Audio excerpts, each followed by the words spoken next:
ঈদুল আজহার ছুটি শেষে খুলছে সরকারি এবং আধা সরকারি প্রতিষ্ঠান। তবে প্রথম কর্মদিবস থেকে নতুন সময়সূচিতে অফিস করতে হচ্ছে তাদের। নতুন সময়সূচি অনুযায়ী অফিস চলবে ৯টা থেকে বিকেল ৫টা পর্যন্ত।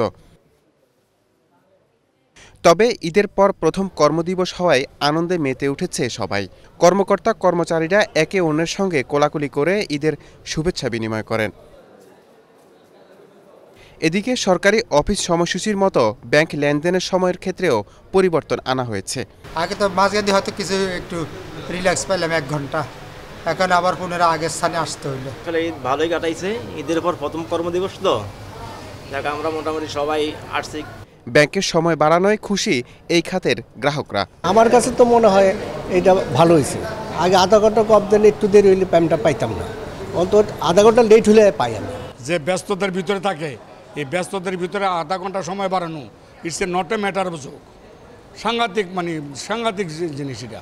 নতুন সময়সূচিতে গ্রাহকের সেবার মান আরও বাড়বে বলে জানান সোনালী ব্যাংক ম্যানেজার শফিকুল ইসলাম।